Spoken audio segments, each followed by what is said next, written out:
en la iglesia ayunaban, en la iglesia cantaban y levantaban sus manos, pero en la calle y en sus casas adulteraban, fornicaban, mentían, robaban, y a Dios no le podemos engañar. La Biblia dice que al que mucho se le da, entonces mucho se le demandará. Allí Dios nos permitió ver a dos mujeres que habían sido hermanas y cristianas aquí en la tierra también, pero aquellas mujeres no habían vivido una vida recta delante de Dios, y la una le decía a la otra: maldita, por tu culpa estoy en este lugar, porque tú no me predicaste un evangelio santo, porque tú no me hablaste de la verdad, y por tu culpa estoy aquí en el infierno. Y la una a la otra se injuriaban en medio del fuego, y la una a la otra se odiaban, porque del infierno no hay amor, no hay misericordia, ni hay perdón. Aquí estaban las almas de miles de personas que habían conocido la palabra de Dios, pero sus vidas no habían sido íntegras delante de su bendita presencia. Con Dios no podemos jugar, ni con el fuego del infierno, nos decía el Señor. El Señor nos dijo en ese entonces, en ese momento, nos dijo: hijos,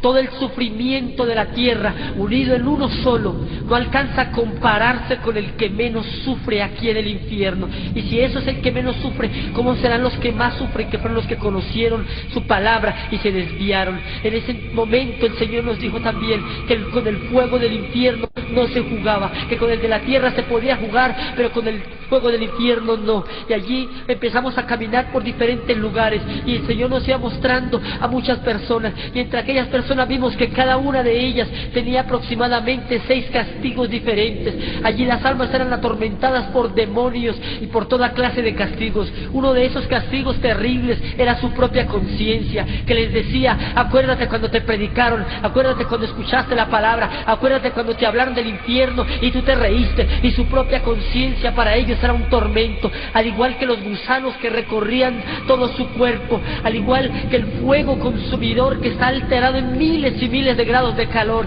Esa es la recompensa que el diablo tiene para todos los que le buscan y para todos los que lo siguen. Dice la palabra del Señor en Apocalipsis capítulo 21, versículo 8: pero los cobardes e incrédulos, los abominables y homicidas, los fornicarios y hechiceros, los idólatras y todos los mentirosos tendrán su parte en el lago que arde con fuego y azufre, que es la muerte segunda. Y allí en ese momento el Señor nos permitió ver a un hombre que había matado 6 personas, y aquellas personas que había asesinado estaban a su alrededor y lo culpaban y le decían: por tu culpa estamos aquí en este lugar, por tu culpa. Y aquel hombre se tapaba sus oídos y no quería escucharlos, pero no podía evitarlo, porque del infierno los sentidos se agudizan. Allí las almas también eran atormentadas por una sed intolerable, una sed insaciable, así como la del rico de la historia, que tan solo con una gota de agua saciarían su sed. Dice la palabra de Dios en Isaías capítulo 34,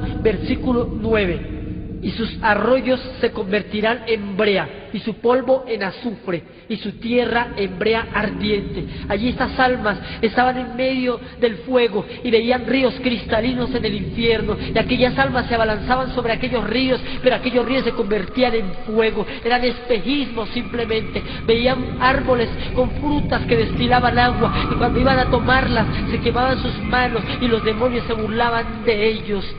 De allí Dios nos permitió ir a otro lugar mucho peor que todos los del infierno, y vimos el lago de fuego, y al lado de este lago había otro lago más pequeño, donde habían millones y millones de personas quemándose en aquel lugar. Y allí las almas le clamaban y le imploraban y le pedían misericordia a Dios, y le decían: Señor, sácame aunque sea un momento de ese lugar, dame la oportunidad de salir. Y el Señor no podía hacer nada, porque su juicio está establecido. Y en aquellos millones de personas Dios nos permitió fijar nuestra mirada en un hombre que se quedó sumergido hasta la mitad de su cuerpo, y el Señor nos permitió conocer sus pensamientos.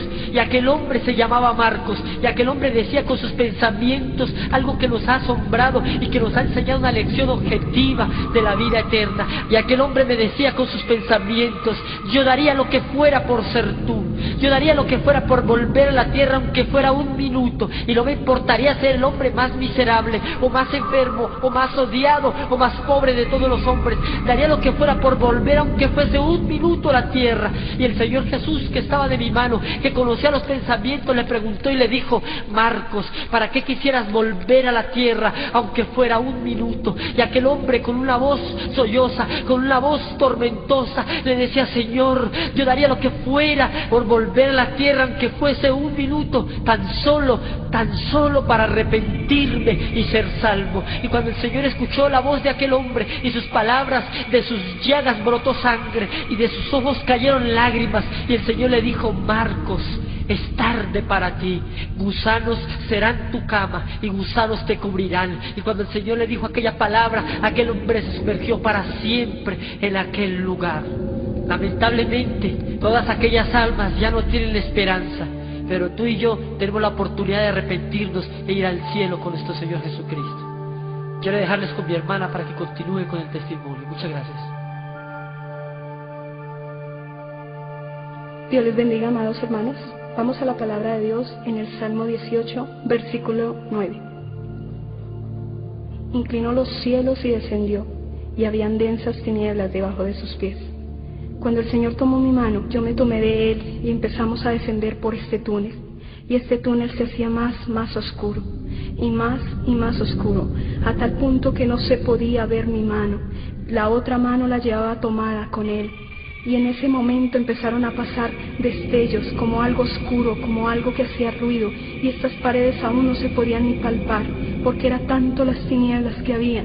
Y empezamos a descender a una velocidad impresionante, y empezamos más, y parecía como si el alma mía se estuviera desprendiendo de mi cuerpo, y empezábamos más, cuando de un momento a otro, de este lugar empieza a salir un olor putrefacto, de este lugar empieza a salir un olor como de carne podrida, y cada vez era más fuerte ese olor, cuando en un momento a otro mis oídos empiezan a escuchar millones y millones de voces, y estas voces clamaban y gemían y gemían y gemían. En ese momento miré al Señor, porque tuve miedo, porque tuve terror, y dije: Señor, ¿para dónde nos lleva? Señor, ten misericordia de mí, ten misericordia de mí. Y el Señor solamente me respondió: es necesario de que ustedes vean, es necesario de que ustedes vean para que cuenten. Y empezamos a descender por este túnel que era en forma de cuerno, y empezamos más. De un momento a otro llegamos a este lugar y nos suspendimos, y empezamos a mirar muchas tinieblas, como una cortina que se recoge. Y empecé a mirar millones y millones de llamas que ardían, y más estas voces agudizantes, más y más clamaban, pero yo no había visto nada, y empecé a asustarme, y yo le preguntaba al Señor: oh Señor, ten misericordia de mí, oh Señor, ten misericordia de mí, no me lleves a este lugar, perdóname, porque en ese momento yo no me imaginaba que nos iba a mostrar el infierno. Pensaba que ya llegaba el momento de rendirle cuenta, de estar delante de Él para entregar mi vida, y en ese momento empecé a temblar más, y empezamos a penetrar más estas tinieblas, y empezamos a llegar más y más, y de un momento a otro estaba al frente de una de ellas, y estaba muy grande esta llama, era inmensa, y esta llama quemaba con una furia, se escuchaba quemar, y aún escuchaba millones de voces, pero no sabía dónde estaban todas estas personas, y gritaban a una sola voz. Y empecé a mirar, y empezaba a mirar a mi alrededor, y solamente habían llamas, y esta llama empezó a bajar lentamente, y empiezo a ver una mesa de madera que nada le hacía al fuego, que no la consumía, que no la quemaba, y sobre esta mesa habían unas botellas similares a la cerveza, y se veían refrescantes, pero no, eran llenas de fuego. Y sobre esto se fue mi mirada, y empecé a observar a un hombre, y este hombre estaba totalmente deshecho, su ropa estaba llena de quemaduras, su ropa estaba llena aún de lodo, tenía poca piel, ya no tenía ojos, ya no tenía boca, su cabello estaba totalmente caído y calcinado. Este hombre así en esa condición me podía ver, me podía observar. Por eso es el alma la que piensa, la que razona, la que ve. Y este hombre, viendo al Señor, inclina su mano huesuda y empieza a clamar, diciéndole: Señor, ten misericordia de mí, Señor, ten misericordia de mí, esto duele, esto quema, ten misericordia de mí, sácame de este lugar.